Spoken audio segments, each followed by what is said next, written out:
Okay, we'll make a start. I think there should be more people joining us tonight, but that's fine. We'll get going anyway with what we've got. Thank you all for taking the time to join me this evening, taking a bit of time out of the normal working week.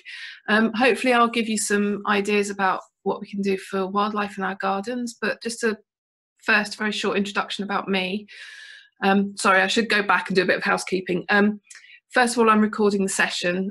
You're not visible at all, so that's shouldn't be a problem for anyone. If you've got any questions that you want to ask me throughout the session, can you please put them in the Q&A box rather than the chat? That's a bit easier for me to see them. And then as the questions come up, I'll try and answer them at the end of the session. We should have about 15-20 minutes for questions at the end. So yeah, a little bit about me. My name's Katie Horgan and I work for the Berks, Bucks and Oxon Wildlife Trust, and I'm based out of College Lake, if anyone knows where that is. The map you can see on your screen at the moment is the area where my project runs. My project's called Rough Around the Edges, and it's part of a much bigger landscape partnership scheme with the Chilterns AONB called Chalk, Cherries and Chairs. So this talk is part of a series of talks for a celebration of the the work that we're doing in Chalk, Cherries and Chairs, and it's supported by them and by the Heritage Fund. So anyone who lives within that purple area, that's the patch that I work in, so you may want me to come out and talk to you a little bit as well if I can help. My role's very much working with community groups who have little areas of green space that they want to manage better for wildlife. So not specifically wildlife gardening, but a lot of the similar ideas. Okay, so what about gardening for wildlife? Well, we know that people are healthier and happier when they can spend time outdoors in natural spaces, and there's a lot of evidence to show that people benefit from improved physical, mental and emotional health once they're outside and have contact with nature. And we like seeing it, we like interacting with wildlife, and actually being able to help just does that little bit more for us. And it's great if you can get out into the countryside or your local park, or even if you can do something to help out there. But there's something a bit more special when you're able to get the wildlife to come to you. And if you're lucky enough to have a garden, then that means you don't even have to leave your house or your neighbourhood in order to benefit from that. I had a picture of the robin at the beginning. That's because a few years ago it was voted Britain's favourite bird. It's pretty iconic. Robin is often described as the gardener's friend. If any of you have done any gardening, you might find you have a robin following you around the garden because he's waiting for you to dig up some worms. So they're quite habituated to being around people. So they're not a bad symbol for a wildlife garden as well. Another little factoid for everyone, if we all had a 1 square metre patch of our garden that we left for wildlife, it would actually make a nature reserve the size of the Isle of Wight. So it's not insignificant, and it's also important to remember that our little garden patches are just a part of the network of gardens that we have around us. And also the question I guess we might ask is why do we care about gardening for wildlife, or why should we do these things? And also, why is it important? And a good thing to remember is that wildlife doesn't exist on its own. They're all part of an interacting network of species. And often what we can provide in the garden is part of the food chain, providing food for other wildlife in the area that may not be resident in your garden, but it might be using it or might be benefiting from what you're providing habitat for. So for example, your invertebrates, your bees, butterflies, moths, they're all food for bats, for example. A lot of birds will feed on the insects that you have in your garden as well, so you're attracting the birds in through that, as well as the decomposers that you've got in soil, so worms and wood lice and other detritivores that are living in the soils that you're providing them as food in a way for other species that might come into the garden. Also, if you're lucky, you've got species coming into your garden that might predate unwanted things, for example, ladybirds on aphids and your roses. So there's lots of good reasons for gardening for wildlife, as well as I mentioned before, that idea of connectivity, so joining up spaces so that wildlife can move through our neighbourhoods much more easily. So I'm going to try and keep this fairly simple with some straightforward ideas for people. And things that you feel you might be able to do in your own space, bearing in mind that some people will have quite large gardens, but other people have fairly small spaces to do this in. So it's easiest to think of it across these 4 themes of homes, water, space and food. Homes is really about providing shelter for wildlife. Water is fairly self-explanatory. Just having water does a lot of things for pretty much everything that visits the garden. By space, what I mean is thinking again about how do things move through your garden, how do they have space to observe what's going on, how do they feel safe or not safe moving through the garden. And then the last one is food. So what do we actually provide that they can survive on in our gardens? And there's a lot of choices around this, usually focusing around pollen and nectar and seed and berries, as well as, of course, for the predators, the wildlife that they feed on. And actually, one bit of advice I'd quite like to give, it's helped me to not stop trying to do things at home, is think big but start small. It's great to have really big ideas of what you would like to have in your garden, and I would love to have hedgehogs coming in and a fox and I don't know, it'd be quite nice to have some raptors feeding in the back garden. That's probably not going to happen in my garden. But that doesn't matter. There are lots of small steps that I can take that are still beneficial for wildlife, and that might be benefiting some of those larger creatures that are in the area, but not necessarily in my garden. Also, it's a good idea to just have small steps that are achievable for you, and that maybe you don't want the whole garden to become wild and overgrown, but maybe you want a few things that you can do that still feels as if there's something for wildlife in your space. So the first thing we'll talk about is providing homes.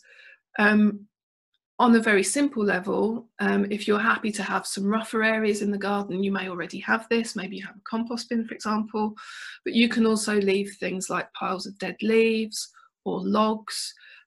Piles of stones as well are all quite beneficial for things like amphibians. So if you're lucky enough to have lizards in the area, then they need those stones that warm up during the day that help them to survive. But you might also have lots of invertebrates that use that. These are obviously all hiding places as well for amphibians. You may get things like slow worms in there. And then, of course, that's providing food for other animals. But you might also feel that you don't necessarily want these slightly messier areas, and perhaps you want to have some more artificial homes that you put into the garden. And this means that you can maybe be a bit tidier, you have some choice about where they are, and obviously you can choose the right location. Now, I've got a few pictures there on the slide. And we can talk about, for example, a hedgehog home. You can see there's a cartoon of a hedgehog box at the bottom there. This isn't a bad time of year now to start putting them out because the hoglets are starting to move around. They are quite big, but you can choose a corner of the garden that you can put the box in, you can cover it, and hopefully the hedgehogs will use it. There's no guarantee that they'll come in. And we have some guidance on the BBAT website for how to make one of these artificial homes, although there are actually a lot of designs out there where you can buy them in as well. The important thing is to make sure you have that tunnel on the front, because that helps to prevent predators coming in, and then to make sure it's well covered and waterproof so that it's a warm, dry space for them. But we also have things like bird boxes. You can see I think everyone knows what a bird box looks like. They're pretty straightforward to create. We can provide materials for how instructions for how to make them. This one you can see has a blue tit in it. The most important thing with bird boxes is the size of the hole that the birds enter through. I can't remember all the sizes off the top of my head, but I think 32mm is the biggest, which is what you would expect a great tit to be using. In some cases, you can't see it here, it's not a bad idea to have, you can get metal plates that go on the front that are the correct size for the hole, for the bird that would be using it.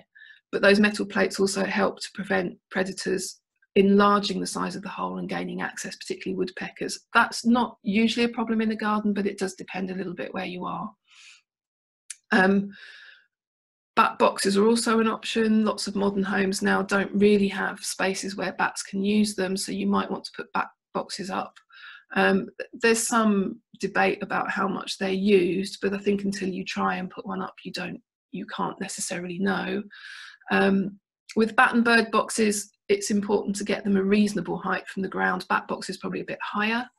bird boxes can be kind of 2 meters up, and they should still be used, but think about having some sort of covering or shelter for them. So I mean some vegetation nearby, for example, so that the birds don't feel so exposed when they use them. There's also quite a lot you can do for swifts at the moment. There's action for swifts is something that's worth looking into if you're interested in doing something for swifts, and obviously one of those things would be putting up a swift box.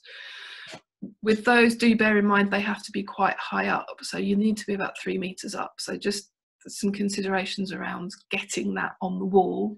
It's a good idea to have a couple of boxes as well. That seems to attract more swifts in. And there's quite a lot of support around for doing this. The swift numbers have declined quite significantly for various reasons, but one of those reasons is because they have fewer choices of nesting habitat. So providing boxes isn't a bad idea if you're keen to have something put up for them. I've also got on here, you can see there's 2 pictures of bug hotels, but these are really very much for solitary bees. They're not ideal, they're not perfect. There are lots of different designs out there. You can make your own. I think the one on the right has been made by a group of volunteers. The one on the left I think was bought, but they're fairly straightforward. Solitary bees are, as the name suggests, they're individual bees that make nests in various different holes. They're not the same as honeybees that live in colonies. These are, what you have in here are, the female bee will go into one of those reeds that you can see, or one of the holes. She'll take a pollen ball in, and then she'll lay an egg in the pollen ball, and then she'll close off one cell, and then bring in the new pollen ball, lay another egg, close it off. So you have a strip of eggs laid within there. The egg will hatch, you have the larvae in there that feeds on the pollen and then pupates and eventually emerges as a bee. And these will, for example, the one on the left is my one. They won't emerge now until next spring. And I don't know how well you can see it, but there are some of those reeds have been blocked off with mud, and there's actually some in the bottom wooden block, different sizes, that have both been blocked. So I know there's at least 2 different species of bee in there. I should also add, though, with most of these nests, you don't only get bees, you get solitary wasps as well, and they do exactly the same thing, but they will collect things like aphids or spiders from the garden, put them in to provision a cell, lay the egg, then close it off in the same way as the bees. So you have bees, you have wasps, and there will be parasites in there as well. So those little bug hotels can become quite like mini ecosystems in themselves. You can buy some of these that have clear plastic sides to them, so you can see what's going on in each of the cavities, which is quite interesting to have a look at that. Also, holes in walls, you'll have the same thing. And with solitary bees, you also have quite a lot of the mining bees who make holes in the ground. So if you're able to have a patch of bare ground, I have quite a sandy garden, for example, you will get lots of bees using those holes as well in exactly the same way. So you can see there's a lot of options for making homes. Sorry, I should mention as well the slow worms on the bottom left. They are just underneath a piece of quite heavy duty roofing felt. So just roofing felt, or a flat panel, for example, of corrugated iron, that warms up very quickly, so it makes a very safe hibernating space for reptiles and amphibians. If anyone's got a compost heap, you'll probably find they're using those in the same way. They need that extra warmth to help them become active. So if you have a space where you can place that, then that's great. But the point with showing you these is to say, well, you can already do a lot for wildlife without necessarily significantly changing what's in your garden, but by putting in just a few homes that you can manage quite easily for wildlife. So then the next thing that you can do, and actually this is probably the easiest thing that you can do, is just provide some water. Water's fundamental to every species. Here obviously we've got a lovely great crested newt, which would be lovely to have, but we're not all that fortunate. But you've got obviously a frog, you've got dragonflies, there's birds. If you provide water, wildlife will use it. And it doesn't really need to be complicated. So you can, as you can see in here, you can go from a very small bird bath, which the birds will come down to and drink from, and it can be a bird bath, it can be an old basin with water in it. It doesn't need to be anything fancy, but as long as you have water, it will be used by wildlife. And depending on the size of your garden or what you want to put in there, you can choose how big or small you'd like that space to be. I mean, that picture in the top left, that's actually from my mum's garden. She has a couple of other bowls with water in. She doesn't have a pond, but she still had a duck nesting in her garden last year. So, and the water was enough to attract her in. The bottom left, if you would rather have some plants, because it's quite nice to have a different variety of plants in the garden, then you can create something like this basin that's in the picture here. That's just, again, a waterproof basin of water, and then it's got a few water plants in it. I think in there you've got flag iris, and you've got some water lily in there as well, and that just gives you a different variety of plants. But that is a bit better because it oxygenates the water, and then it'll attract more wildlife into it. So it probably has pond snails in there, and it may well have larvae from a number of different invertebrate species. And I should say, a lot of invertebrates, part of their life cycle will be in water. So, for example, the dragonfly on the previous slide, their larvae can spend up to 5 years in water before they emerge as dragonflies. The top right picture there is a hoverfly that's just on a stone from my very small, not very effective pond. But I even found this year that I had a lot of hoverflies around the garden, and that was because I put the water in. So providing water provides space for part of the life cycle of some invertebrates. It provides obviously drinking opportunities, particularly for birds. It also provides a different habitat for different plants, and the plants are important for things like amphibians. Like newts, for example, need plants in water because they lay their eggs on the plants before they then hatch out, as well as providing more shelter, obviously, for creatures to hide under. Should also add, so the bottom right picture is my pond in my garden. It's probably about 1 metre maximum across. It's very small. It doesn't quite look like that at the moment. It's not great. It's not a perfect pond. I have some problems with maintaining the amount of water in it. But what I found was this summer was very warm, as most people know. And what's happened is that's become quite a lush corner of my garden. So even though I don't have it's not a huge pond, I haven't actually got the right plants in it yet, even by having that water in that part of the garden, and it's slightly more shaded corner, there's a lot of vegetation that's managed to survive through the summer. I haven't had to water any of it at all. And that obviously is then providing shelter and food for other wildlife that's coming in. So having a pond, even just having that in there, does create a different habitat that you have in the garden, even if it's not the perfect pond that you have. If you're interested in the kind of plants that you might put in, you've got a mix, or you need to consider a mix. So you might have submerged plants like we've got in the picture. So they would be things like hornwort or water violet, and they really do just grow in the water. But you might also want to have some floating plants. So plants like the water lilies, and there are many different varieties of water lily that you can put in, but also there's a lovely little plant called frogbit that you can also get to float on the surface. Again, they provide shelter for creatures that are living in the water. And then you might have some marginal plants. So these are really the ones that grow at the edges. There's a wide variety, but some suggestions might be flag iris, does get quite big. That's the one that you can see in the bottom left picture. Marsh marigold works quite well as a marginal. Spearwort, which is a kind of, well, actually, as is marsh marigold, but it's a buttercup family. And then you might want some that are really at the edge that give you a bit more coverage. So in the picture of my pond on the bottom right, you've got pendulous sedge at the back, and that's actually spread quite a lot now, so it gives a lot of cover at that edge there. But something else you might think about is something like watermint or brook lime. I should also add things like watermint, if they flower, they're a really good nectar source for your emerging wildlife.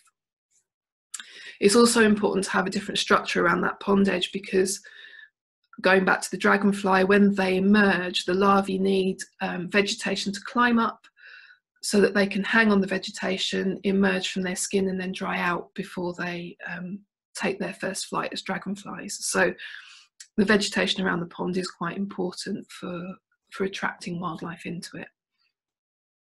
One other thing to think about with ponds is keeping it topped up. That's partly why mine's not working great. I have, if you're able to have some guttering or something drain into it, that's great. It helps to keep it topped up.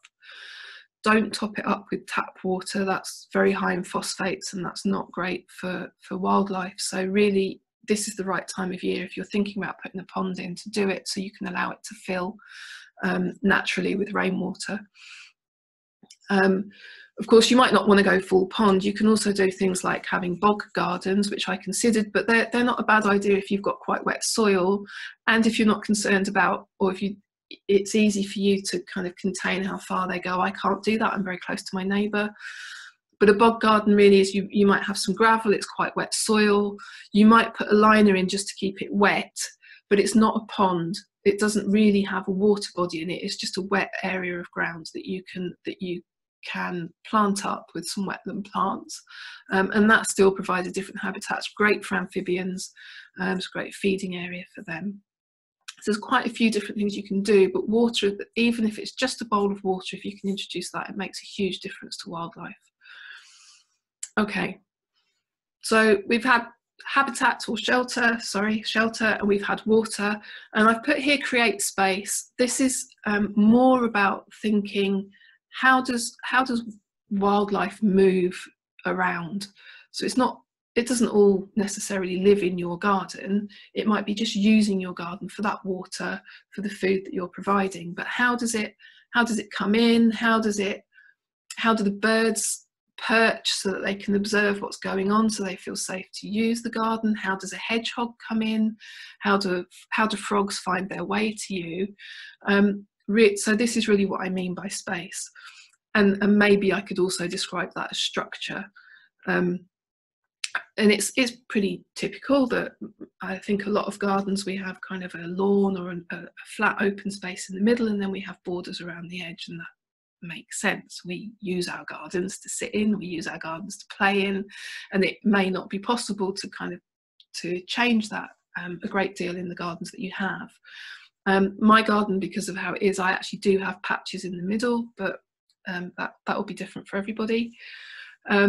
But by structure, I mean, have you got spaces where wildlife can perch? So obviously I've got a fence. That means the birds are able to sit there, they can see what's coming, and they're able to keep an eye on what's going on around them. They maybe feel safer. If you want hedgehogs in the garden, then you're going to need a gap that they can get through.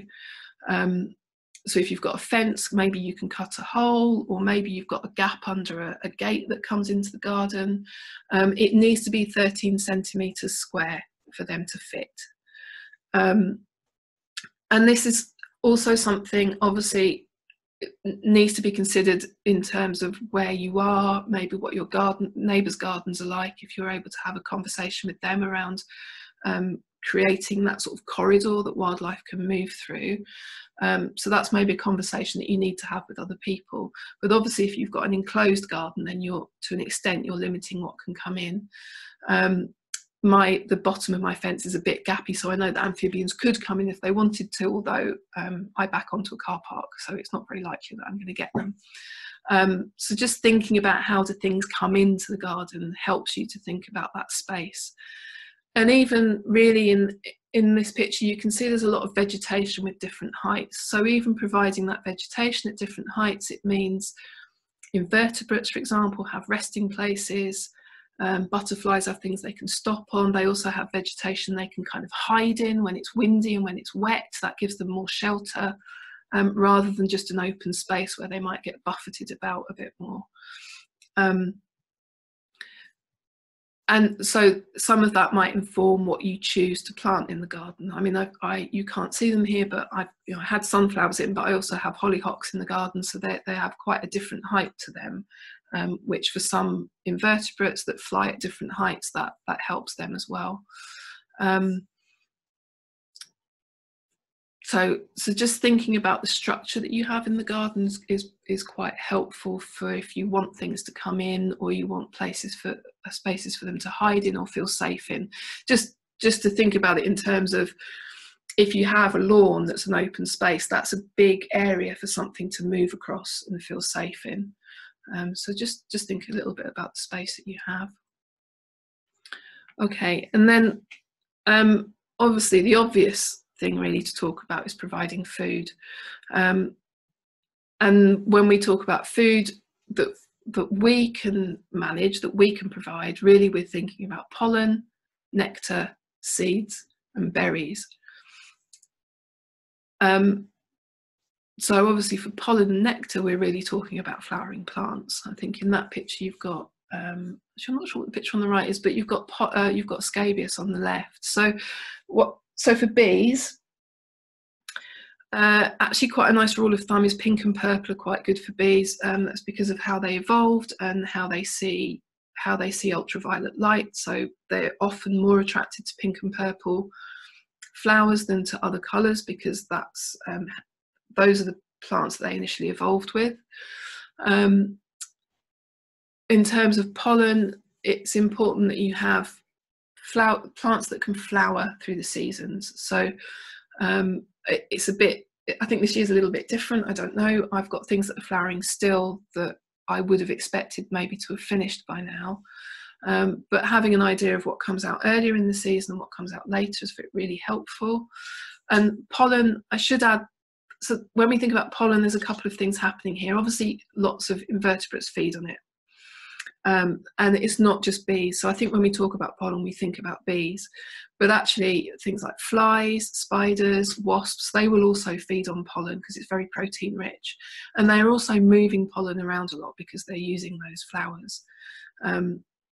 So pollen's actually quite an important food source for a lot of wildlife. And then when we talk about nectar, then we're talking more about butterflies. Bees obviously also feed on nectar, but for your adult butterflies, then the nectar source is really important for them. So just ensuring that you've got flowers that are going through the seasons is really helpful. And then actually there's a little bit of a trade-off when we start to talk about seeds, because for pollen and nectar, you need a continual supply of flowering plants. And I was quite diligent this year in deadheading quite a few of the plants that I had in the garden, so that each time as I deadheaded them, that encouraged more flowers to come up. But of course, you want to provide seeds as well, because not everything's feeding on pollen and nectar, and particularly when we start to talk about birds. We have quite a lot of seed feeders here. You've got a goldfinch on teasel. So we also want to be able to provide seeds for them, which means that some of those flowering plants, we want them to go over to seed. So it's important to try and get a bit of a balance with that. And of course, there are some plants that are better seed sources than others. So again, I've got sunflower coming up in the garden. Actually, if anyone's got a bird feeder that's got sunflowers in it, you've probably got sunflowers trying to come up on the ground as well. So plants that provide a lot of seed are quite good to have in the garden, or encourage them to keep producing seed would be great. For a nectar source also, just at the moment, ivy is really important. So if you've got ivy in the garden and you can allow it to flower, that's great. Some people may have seen, I don't know, but there's been quite a lot of ivy mining bees. So these are these solitary bees that live in the ground. They emerge, I don't know, September, at around the same time that ivy starts to flower. And ivy is a really important late season pollen source for lots of wildlife, but it's also really important because it also becomes a source of berries through the winter months when maybe there's not much else around, which brings me on to berries. So again, obviously most plants producing berries are later in the season. Here you've got a thrush that's feeding on rowan. So if you're able to have enough space for a mountain ash rowan tree, that would be great. They're not huge, they don't grow very big. You often see these in amenity planting, for example, or varieties of them anyway. But other plants that you might think about having, blackberry, hawthorn and holly, they're all a bit spiky, so you might not want them, although they might be convenient for you to have at the back of the garden. But they also all provide berries that birds will really go for. Ivy, as I've mentioned, but also honeysuckle and roses are good sources of berries for wildlife as well. So there's quite a choice of things that you can put in the garden for them. But on top of this, if you're providing food for this wildlife and these are coming into your garden, in fact what you're also providing is food for their predators. So for example, the bees and butterflies and wasps and moths are great for any of your insect-eating birds. The birds themselves, some people might be lucky enough you get a sparrowhawk or something come in. That's not likely to happen for me, but it's a possibility. Also for hedgehogs, of course, the more invertebrates that you have, in particularly slugs and worms, then that's what they need to feed on as well. So really, whatever you're providing is part of the mix of what's available to the wildlife that's in the wider area that you're in. Also to say that it's great to put out bird feeders, but if you're already providing this level of food in your garden, you might not need feeders. Obviously you might want them because it's easier to observe birds if you've got feeders in the garden, but it's great to also have this natural, let's say natural supply of food for the wildlife that's coming in. I wanted to talk a little bit about the lawn then as well. There's quite a lot of information and ideas around creating wildflower meadows and reseeding gardens, which can be done. But I kind of wanted to simplify that a bit and talk about what you have. So most gardens, there's a patch of grass. Lots of gardens, it might not be very interesting grass because it might have been turfed, for example, so it's probably ryegrass in there. But until you leave it to grow, you don't necessarily know what's in there. So this patch of daisies, which I got quite excited about in the summer because actually I don't have any daisies normally in my garden, is from the front garden. And I'd chosen to leave a patch about 1 metre square for Plant Life's No Mow May. So this is a campaign that they've been running for a couple of years of leave a patch of your garden, don't mow it until the end of May, and see what comes up. And so I took part in this. Actually, it's convenient for me because I'm a little bit of a lazy gardener, so it meant I didn't have to mow.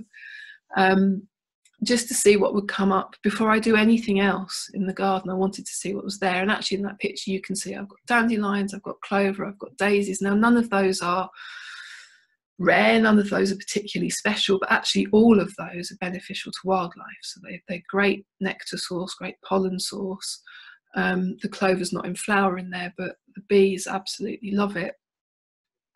But on top of that, it's not just about the flowers that come up, it's also about the grasses. So one thing that I think we forget sometimes to talk about is how important grass is for quite a number of invertebrates, and I particularly want to talk about butterflies. So we saw that picture in the previous slide of a skipper feeding on the flower for nectar, and that's the adult stage of the butterfly. But the larval stage of a lot of butterfly species depends on long grass. So they will lay their eggs on a long grass stem, and that will hatch into the caterpillar, and the caterpillar will feed on that. Now, it's not every species; they depend on different plants. But long grass, just as long grass, can be really beneficial to your invertebrates that you have in the garden. Now, you may not have rare grasses, you may not have spectacular grasses, but just leaving a patch without doing anything else to it can increase the number of invertebrates, and then it will increase the number of birds coming in to feed. And that's not complicated, that's quite an easy thing to do. Of course, also, if you do that, it gives you an idea of what you've got growing there. And actually, if you think it's not actually very interesting, I'd like some more in there, that helps you to make the decision about whether you'd like to have a bit more of a wildflower meadow. And that would mean, well, there's a number of different things you would do in order to create that, but it might mean simply cutting the grass really low and seeding some wildflower seeds in there. It might mean actually taking the turf off and completely reseeding it. So there's different choices with that. But I would suggest that let the grass grow first, and then you will see what's in there, and then you can make a decision about whether you want to go a bit further with creating a meadow or a meadow area, let's say. Also, maybe you don't want to leave the grass for a long time to grow really long. Maybe that doesn't work for you in the garden. So even just leaving it for a month and maybe only mowing it monthly will still make a big difference to the invertebrates that you have in the garden. So that's also something to think about, just how frequently you mow the garden. And of course, I've talked about quite a few things that are around maybe leaving things to go a bit wilder, creating some messy patches, and that probably suits me because that's how I cope with gardening. But I know for a lot of people that doesn't necessarily work. You maybe don't have a space that you want to do that in, or you maybe use your garden very differently, or you maybe have a very small space that you can't do very much in anyway.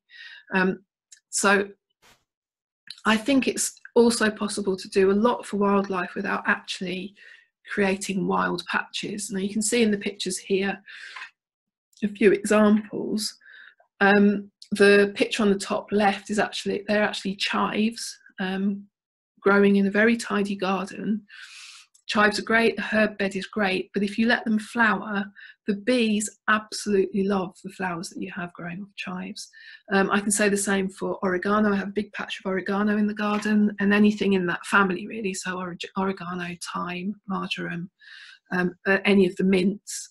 If you allow them to flower in your herb bed, they will attract lots of your pollinating insects in. Another great plant for that is salvia. So there's sages, and actually you'll find lots of different sages at the moment, not at the moment, but in general, that are available at nurseries and garden centres. And I have a couple of different ones. One that's in the pot, it's flowered all summer. It started flowering really early, it's still flowering now. Beautiful, it's red, it's very pendulous. And it's been used all the way through by pollinating insects.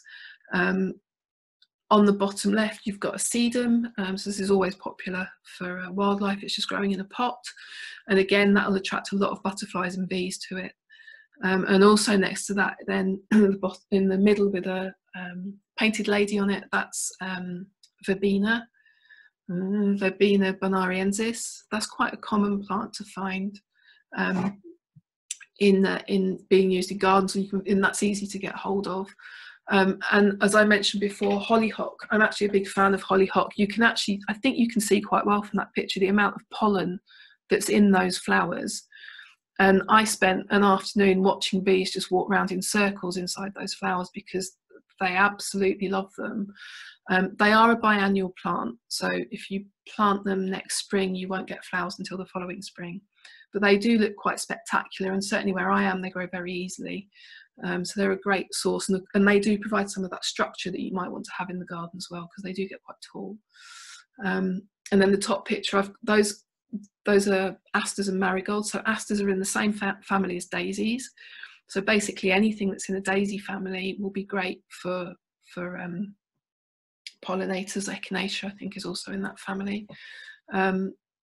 And they look a bit tired actually in that picture, but they actually provide a spectacular amount of colour just in one bed, and have grown quite easily in there. And they're mixed in actually with cornflowers and then the marigolds that I've got at the bottom. So it's quite possible to have a lovely colourful bed without actually having to create wild areas in themselves. I could give you a long list. I'm not a horticultural expert, but here's a brief list that we have. We actually have a lot more information on our Actions for Wildlife pages. I'll give you the links to these at the end. But just to show here as well that this is trying to give you an idea of what will work through the season. So you've got things that come out early, so primroses, garlic mustard. Garlic mustard's quite a good plant for butterflies. So orange tip butterflies lay their eggs on garlic mustard. So this is one that doesn't rely on grasses. Sweet Rocket or Brescia Honesty. So all of these great for pollen, but also quite early. Honesty is another biannual plant. Buddleia, some people don't really like Buddleia. It's not got a great press, but it does provide a lot of nectar, so you can take your choice with that. Honeysuckle obviously is beautiful, and again, some of the kind of usual suspects in there, but they're all great to put in borders, and that they will look lovely in the garden without it having to go wild. And then, as I mentioned, ivy's great for late in the season, then things like hyssop and scabious and Michaelmas daisies. So again, Michaelmas daisy is part of that aster family that I talked about, and you can see it's purple here as well. So there's a huge variety of plants you can put in. They're not always easy to find at mainstream garden centres, but a lot of them are available, particularly herbs that you'll be able to find. Just allow them to flower, and things obviously hebes and primulas and honeysuckle you should still be able to find there. But there are other plant suppliers that you can order things from as well. Okay. Just one other thing while I'm talking about garden centres, I'm sure lots of people have heard this. If you're able to go greener, that's great. Peat is really something that shouldn't be being used at all in horticulture, but it's got a long way to go before we stop using it. If you're able to get hold of peat-free compost, please do use it. I know it might take a bit of time to experiment with different ones that work for you, but peat should really be staying where it formed in the first place rather than being dug up. But also things like, we talked a little bit about hedgehogs earlier. If you cannot use slug pellets, that makes a huge difference, because all that happens with slug pellets is they go in the slugs and the slugs go in the hedgehogs, and this is part of the reason why hedgehog populations have been decimated in the last few years, really. There are other reasons, but pellets really don't help. And of course, if you can do things like have a water button, provide water, that's great, although I'm sure most people here are already doing all of those things. This is a list of resources, various things that I've mentioned. So we have an actions page which you go to, and it has lots of little actions for wildlife, and it will give you instructions on how to make some of those habitat boxes that I talked about. It will give you ideas for planting plans. It will help give lots of different advice on how to create a pond or a bog garden or a wet area or a gravel pond, hedges in gardens, vertical gardens, so things that you can grow up walls as well. So there's lots of small bits of advice in there for you. We're also teamed up with the RHS in a project called Wild About Gardens. I think there's a short film coming out on the 23rd of October, and again that's more advice around gardening and taking action for wildlife at the same time. I mentioned Plant Life. They're really kind of meadow experts. So we do have some information on the website, but also Plant Life have great information around seeds and how you might create a small meadow. So do have a look at their website. If you're in Bucks, which is the area I work in, Bucks Buzzing are also, they've got some great activities and advice around things that you can do for pollinators. And because I talked quite a lot about hedgehogs, the People's Trust for Endangered Species have lots of information about things you can do. Also a scheme called Hedgehog Street. So if you wanted to join up with your neighbours and do something for hedgehogs, it gives you some help and advice for what to do in there as well. There's butterfly conservation, just lots of information about butterflies really. They also do the garden butterfly count. Obviously that's not until next spring now. And then Action for Swifts, for the people that are kind of keen to do something for them, that's up there. And I did mention a couple of things around recording things in your garden. That's particularly this year, there's been a bit more of that around because people couldn't go out. So if you're really keen to know what you've got or you want to monitor that a bit, there's a couple of schemes. So one is the Pollinator Monitoring Scheme run by the Centre for Ecology and Hydrology.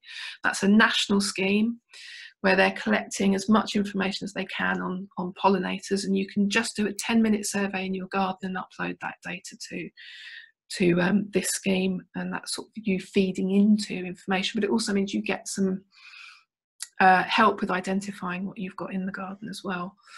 And then BTO, if you're kind of keen on birds or bird watching, they've they've introduced a kind of a garden bird watch, which is not the same as the RSPB one, but you can sort of do I think it's a half-hour bird count from your garden as well. So there's quite a few resources out there if you're more interested in that kind of monitoring side of things. So hopefully those are useful to people. There are obviously lots more resources out there. I decided not to fill too many slides with bits of information, but hopefully that's a start for some people. And then really just thank you for listening. I hope there was something useful in there for people. If you've got more questions for me, you can email me. And again, like I said, if you're in that project area that I showed at the beginning, please do get in touch, because that is kind of where I'm working. So if anyone's got any questions, do put them in the Q&A. I have got one in there that I'll answer in a second. But if you've got anything else you want to ask, please do add it into the Q&A. So I've got one question from Catherine, who asks, what about lemon balm flowers and mint flowers? Yes, absolutely. Any of those herbs, they're all the same family actually. Lemon balm, mint, oregano, marjoram, they are actually the mint family. Any of those that you let flower are really, really good for pollinators. They're really good. They provide a lot of nectar, and actually they flower for quite a long time as well. And of course, thyme is our sort of native species within that, but and mint as well. So they're great. If you're able to just let some of those flower, that really helps. Okay.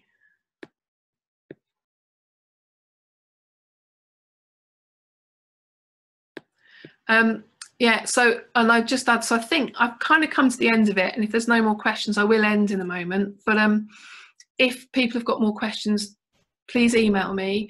And if you need that that slide with the links on, actually I'll go back to that so you can see it now. I can ask it to be emailed to people if you would like to have that as well.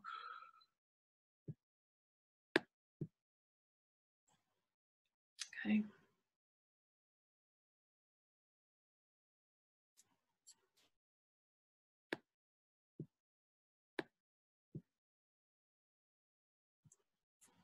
That's great. So I think if there's no more, oh, hang on, right. Someone's asked what time of year we should make a bird home, and actually I would say that you can do that anytime. Having it up before March, I would say, is a good idea, because that's when the birds, I mean, it depends a bit on how the weather's going, but that's when the birds start to kind of prospect for places to create, to have nests. So if you start making them now and get them up now, that's great, because they'll also weather in a little bit. So that's not a bad idea to do it now. Catherine said it's tempting to cut lemon balm back when it gets old looking. I agree. I would say actually if you cut it back, that will encourage it to grow more and flower again. So, and you can always cut some of it back and leave some of it to flower as well. So that's fine. I will actually, a couple of people have asked about the presentation. We'll make the presentation available to everyone, so we'll send that out to you. And actually, as I've recorded this anyway, that will be on our YouTube channel, so you will be able to watch it back as well. Although please bear with us, because that might take a couple of weeks to get that up there. And time for hedgehog homes, if you can get one done now, that would be great, because obviously they hibernate from now onwards, really. It's not really cold enough for them to be hibernating yet, so it's a little bit questionable when they start to hibernate. So in a way, the hedgehog home, you might be in a hurry to get that made, but a little bit the same answers with the bird box. Even if, let's say, you do it next spring and put it out, that's kind of fine, because it does give it time to just weather in a bit. It doesn't smell so new and so human, and a lot of wildlife is very wary about what it uses. So on the other hand, it's quite a nice project to have to do. They're quite good fun to build, and we do those kinds of things quite often with school groups, for example, so that they're kind of good fun to do them anyway. Okay. So I hope that's been useful for everyone. Thank you so much for joining me this evening, and yeah, enjoy the rest of the week and have a good weekend.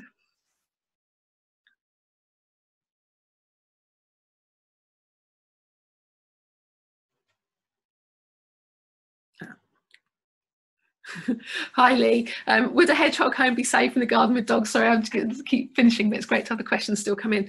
I would be a little bit cautious with dogs. I have a dog, so I haven't explored making my home, my garden, hedgehog friendly. I guess it depends a little bit on your dogs as well. I think that's something you maybe need to play by ear a little bit. Some dogs won't go near them. Mine's very cautious around them, but other dogs, they get quite excited and they will chase them. So I think it's more a question of how you know your dogs behave rather than the hedgehogs themselves.